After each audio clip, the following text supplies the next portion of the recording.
La Bible fait allusion à trois catégories d'anges, les chérubins, les séraphins et les archanges. Les chérubins sont souvent des anges ambivalents. Certains furent chassés du monde spirituel car ils prirent la décision de tourner le dos au divin pour devenir des anges déchus. Ils sont décrits avec la partie supérieure du corps semblable à celle d'humain et la partie inférieure semblable à celle de bovin, tout comme les djinns dans la culture musulmane.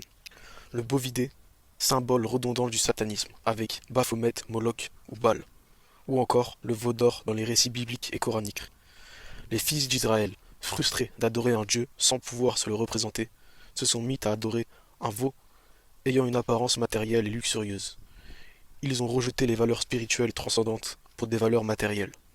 Dans la Bible, Jean-Baptiste, durant la révélation, a atteint un stade d'illumination et d'éveil transcendant, l'ayant poussé à vouloir se prosterner devant l'ange Gabriel, la seule figure concevable et pouvant expliquer ce phénomène.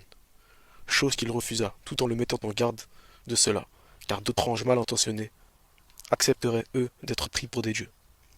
On comprend dans ce passage que Dieu dépasse la conception humaine, et vouloir à tout prix comprendre ce qui nous dépasse nous pousse à adorer de faux dieux. Les dieux mythologiques, ou les anges qui ont accepté d'être adorés, sont presque toujours des représentations des caractéristiques humaines, comme Astarté, déesse babylonienne de la reproduction et des instincts, Ishtar ou encore Amon, des dieux envers lesquels on voue un culte chez certains courants sataniques. Des dieux à l'encontre de l'acceptation de l'inconnu, donc de la transcendance humaine. Croire en un Dieu inconcevable, c'est adopter un point de vue et invoquer cette conception au quotidien, en imaginant dans diverses situations ce que cette entité voudrait de nous. Écouter ses envies nous limite à donner raison à tous ces vices, nous menant nous-mêmes à la perdition. Le veau d'or, récit décrivant le peuple d'Israël, ayant réclamé un Dieu qu'ils pourraient comprendre et voir. Ils se sont donc mis à adorer ce veau, ayant de la valeur que pour les esprits détournés du monde de la conscience et attachés au monde physique, limitant les humains à ne pas vouloir aller au-delà de cette vie. Atteint l'au-delà, celui qui préfère l'au-delà à ce monde, donc qui s'en détourne quand un dilemme opposant les deux se propose. Adorer ses envies, c'est être dominé par elles, être possédé par ses vices ou par le diable.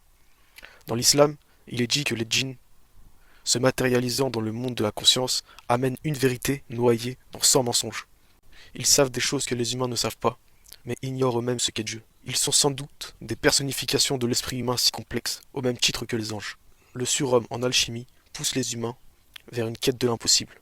Ce qui importe, ce n'est pas la transformation de la matière en or, mais la transformation de l'esprit humain, durant le cheminement menant à cet objectif. L'œuvre noire poussant à contrôler ses envies, l'œuvre au blanc à développer ses vertus, et l'œuvre au rouge à faire cohabiter les deux. Car rejeter sa propre nature semble inatteignable, plutôt la contrôler. Les rituels dissociatifs sataniques visent à déconstruire le raisonnement humain, via des traumatismes visant à surpasser les tourments. Rejeter ses souffrances, c'est souffrir. Les accepter permet d'atteindre un nouvel état de conscience. Le détachement du corps astral, semblable à certaines victimes de viol qui ont l'impression d'assister à cet acte d'un point de vue extérieur.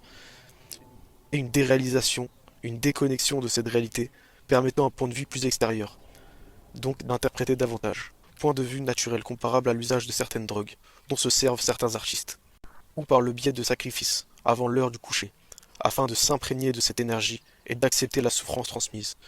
Plus le sacrifice est grand, plus les pouvoirs cognitifs sont grands. C'est pourquoi certains en viennent à sacrifier une personne proche qu'ils chérissent, afin d'outrepasser un tourment encore plus grand. On rêve en rapport avec nos pensées, ou nos actions avant le coucher. On fait des cauchemars ou on fait des rêves. Certains marabouts indiquent téter le sang, comme un enfant tète sa mère, avec cette même innocence face au tourment, s'imprégner pour ressentir et interpréter. C'est ce qu'est réellement la voyance.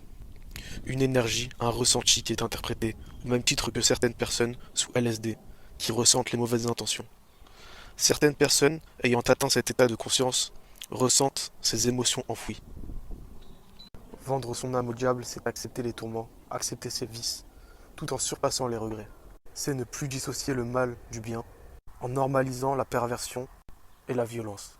Au même titre que certaines personnes ayant subi un traumatisme trop grand, qui se mettent à normaliser l'événement, afin de surpasser le traumatisme, en vivant dans la naïveté et l'insouciance, plutôt que dans le châtiment mental. Le satanisme est donc opposé à l'objectivité, ainsi qu'aux conséquences et au discernement.